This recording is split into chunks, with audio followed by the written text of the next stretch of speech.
नमस्कार, मैं हूँ सानेराज पांडे और आप देख रहे हैं बिहार संवाददाता। बिहार के सबसे बड़े अपराधियों में से नाम आता है अशोक महतो का भी। अशोक महतो जिनके ऊपर एक मूवी बनी थी, वेब सीरीज बनी थी जिसका नाम था खाकी द बिहार चैप्टर।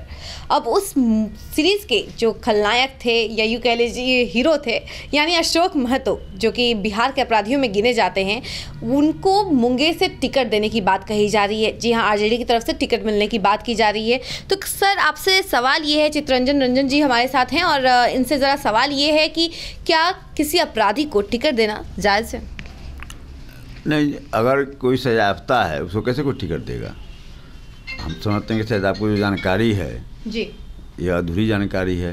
जी, उन्होंने शादी की है इसी के लिए कि ताकि उनको टिकट मिल जाए, उनकी बीवी को वो मुंगेर से इलेक्शन लड़वा सके, चुनाव लड़वा सके। तो अगर बीवी चुनाव लड़ना चाहती है तो बीवी जो है सो, तो इसका मतलब ये नहीं ना कि माने अगर हम अपराधी हो तो हमारी पत्नी भी अपराधी हो। लेकिन अपराधी तो अशोक महतो है ना, और काम तो वही करने वाले हैं एक तरीके से अपराधी, और वो उनके नाम के आगे अपराधी जुड़ा हुआ है। 17 साल वो जेल में है और ऐसे में उनकी बीवी अगर जाती है, उन्होंने शादी भी इसीलिए आनंद फानन में किया ताकि वो अपनी बीवी को इलेक्शन लड़वा सके, मुंगेर से उनको टिकट दिलवा सके आरजेडी की तरफ से। नहीं, शादी अगर पहले हुई रहती तो फिर दोबारा शादी करने की जरूरत नहीं ना होती। तो सवाल है कि अब शादी तो एक अनिवार्य आवश्यकता है समाज के लिए। तो शादी माने अब संयोग होगा। यहाँ से बहुत लोगों को जो है सो 20 वर्ष 25 वर्ष में शादी होता है, बहुत लोग जो है सो 50 वर्ष 60 वर्ष में शादी होता है। अब उस शादी को इस एंगल से जोड़ना मैं नहीं समझता हूँ कि माने ऐसी कोई बात है। लेकिन ऐसे में आनंद फानन में शादी करने की ज़रूरत क्या पड़ गई कि हाँ अभी इलेक्शन आने वाला है और फिर वो शादी कर रहे हैं ताकि उनकी वाइफ को वो इलेक्शन लड़वा सके, चुनाव लड़वा सके। और खरमास का समय में, वो भी खरमास के समय में हमारे हिंदू रीति रिवाज के अनुसार नहीं, आप मिस कर रही हैं। ये राजद का ऑफिस है, मैं राजद का प्रवक्ता हूँ। यह सवाल तो जनता दल यू वाले से पूछना चाहिए, क्योंकि जनता दल, मैं बता रहा हूँ, जनता दल यू में एक मामला आया था जो खरमास में ही नहीं, भादो में, जो कि भादो जो है सो निषिद्ध है, भादो निषिद्ध है। उस भादो में शादी करवा के और जो है सो उस समय उससे टिकट दिया गया था, चुनाव लड़ाया गया था। अभी तो लगन है, अभी कौन कह दिया कि खरमास आपको? हम पंडित जी हैं, पतरा हम जानते हैं, मुहूर्त हम जानते हैं। अभी जो है सो इनका हम मुहूर्त देखे हैं श्री नारायण जी के। माने तो खरमासी हैं अभी नहीं, कहाँ पंडित जी हम हैं, पतरा हम, पंडित जी हम हैं, पतरा हम देखते हैं। खरमास की जानकारी हमको ना है। नहीं, जानकारी अब किसी ने गलत लोगों से पूछो। जी, अभी तो राबड़ी आवास पहुंचे हैं अशोक महतो। खबर आ रही है कि अब बैठक में वो भी शामिल हैं और फिर ये खबर आ रही है कि थोड़ी देर बाद ही उनको ये कंफर्म हो जाएगा कि हाँ वो आरजेडी में मिल गए हैं। नहीं, देखिए, बैठक में वो शामिल नहीं होंगे, क्योंकि बैठक जो है पार्लियामेंट्री बोर्ड की बैठक है और पार्लियामेंट्री बोर्ड के जो मेंबर होंगे वही उसमें शामिल होंगे। लेकिन मिलने के लिए तो लोग वहाँ पर जाते ही रहते हैं। तो जो है सो वहाँ तो शंकर भगवान का दरबार है, जाते रहते हैं लोग। तो आशीर्वाद लेने पहुँचे हुए हैं क्या वो लालू जी का आशीर्वाद तो जो है सो लेकर देखते हैं कि लोग यहाँ मुख्यमंत्री या प्रधानमंत्री बन जाता है जी।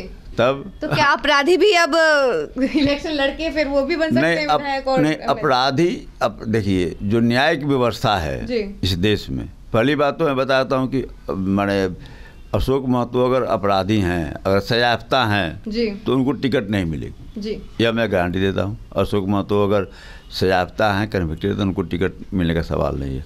अब किसी को अपराधी कहना, तो जो न्यायिक व्यवस्था यहाँ पर है, तो हमने देखा है कि जिसको फांसी की सज़ा माने अगर हो गया है लोअर कोर्ट से, वह जो है सो हाई कोर्ट में जाता है तो वह जो है सो दुष्मुक्त हो जाता है।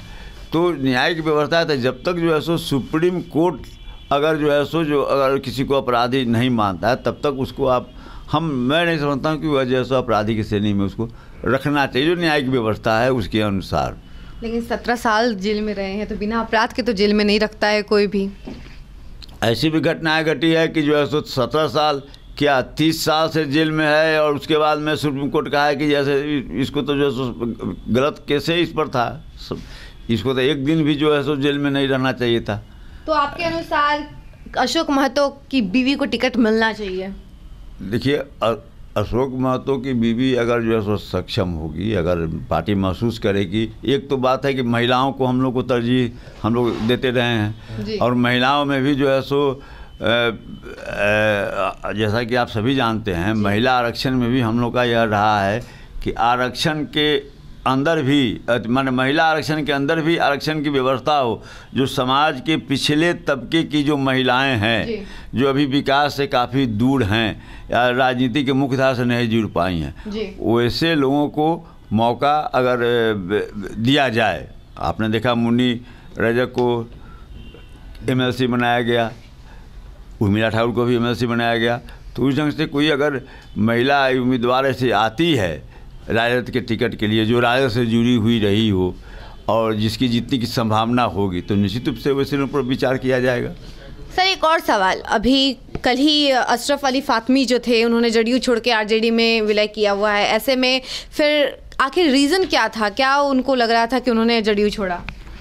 फातमी साहब तो माने राजद में काफ़ी दिनों तक थे, हमारे जब यूपीए की सरकार थी तो जो सो मंत्री थे, तो जनता दल में चले गए थे वो अलग बात है, लेकिन राजद से तो उनका बहुत पुराना ताल्लुकात रहा है जी।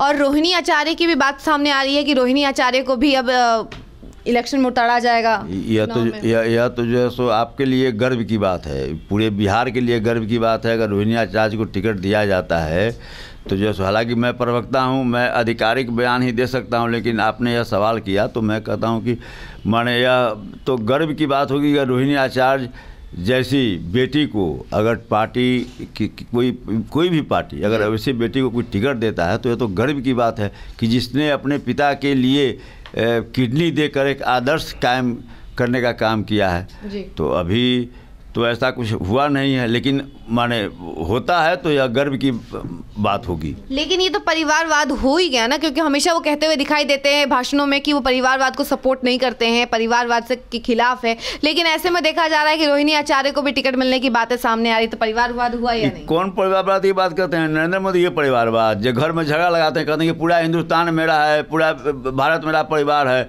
और काम क्या है, परिवार को तोड़ने का काम करते हैं। चाहे वह जो है सो शिबू सोरेन का परिवार हो, जो है सो वहाँ पर देख लीजिए सीता सोरेन के मिला लिए, वहाँ पर अजीत पवार को, वहाँ देख लीजिए शरद पवार में आप जो है सो फुट पैदा करवा दिए, बाल ठाकरे के परिवार में देखिए फुट पैदा करवा दिए, यहाँ बिहार में देख लीजिए चाचा भतीजा को लड़वा दिए, जब यह सो चाचा का ज़रूरत था 5 गो सांसद था तो मिला लिया, फिर जो है सो ज़रूरत हो गया तो हटा दिए। माने उनका परिवार और यह परिवारवाद का मसला ही गलत है, जनता चुनती है, परिवारवाद से कोई नेता नहीं बनता है। अगर रोहिणी आचार्य को टिकट दिया जाएगा तो जनता अगर चाहेगी तब वो एमपी बन के आएगी, आप उसको परिवारवाद कहिएगा। और कोई मुद्दा नहीं है तो परिवारवाद ढकोसला है ये अथी का, नरेंद्र मोदी का और भाजपा का, कोई मुद्दे नहीं है उनको। सबसे ज़्यादा तो परिवारवादी जितना मांझी उनके साथ हैं तो परिवारवाद नहीं है।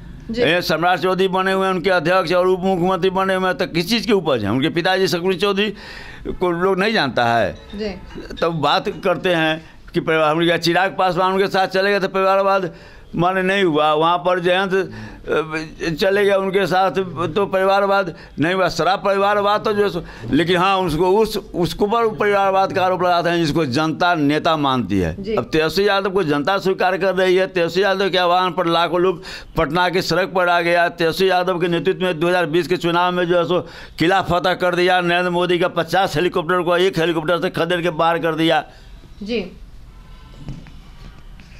अब मुलायम सिंह की पोती जो है वो भी अब राजनीति में एंट्री मार रही है, इस पे क्या कहेंगे आप? तो स्वाभाविक है, जब डॉक्टर का बेटा डॉक्टर बनेगा जी, वकील का बेटा वकील बनेगा, जज का बेटा जज बनेगा जी, तो जो है सो स्वाभाविक है, वो तो बचपन से देख रहा है, उसी परिवेश में पल रहा है, तो वह देख रहा है समझ रहा है, किसी भी दूसरे लोगों से बेहतर राजनीतिक समझ उसकी होगी, है तो स्वाभाविक चीज़ है। यानी कि राजा का बेटा अब राजा ही बनेगा, ये आपके अनुसार सही है? राजा का बेटा राजा नहीं बनता है जी, तो आप ही ने तो कहा कि डॉक्टर का बेटा डॉक्टर बनता है, राजनीतिक का बेटा राजनीतिक। मैंने कहा कि जिस परिवेश में रहता है उसके हुनर को लोग समझता है, उसको व्यवहारिक रूप से समझने का उसको मौका मिलता है जी। राजा का या जो है सो बाबा साहब डॉक्टर भीमराव अम्बेडकर का दिया हुआ संविधान है, इसमें जो है सो राजा के बेटा, राजा के कोख से, जो रानी के कोख से राजा पैदा नहीं होता है, जनता चुनती है जी। जनता जिसको चुनेगी वही जो है सो विधायक बनेगा, सांसद बनेगा, मुख्यमंत्री बने, प्रधानमंत्री बने, जो बनना होगा जनता चुनती है। यानी दोनों बात आप ही कह रहे हैं, ये बात साफ हो गया है कि आप ही कह रहे हैं डॉक्टर का बेटा डॉक्टर बनता है, आप ही कह रहे हैं कि राजा का बेटा राजा नहीं बनता है। परिवेश में वह जो है सो उसको सीखने समझने का मौका मिलता है। अच्छा, आज पशुपति पारस का भी मामला सामने आ रहा है कि उन्होंने इस्तीफा दे दिया, तो क्या अब महागठबंधन में मिलने वाले हैं? देखिए, पशुपति कुमार पारस के साथ जो हुआ उसके प्रति माने हमारी हमदर्दी है, उनके साथ जो व्यवहार किया गया, एक दलित नेता के साथ जो व्यवहार भाजपा ने किया है उसका जो है सो चरित्र सामने आ गया है जी।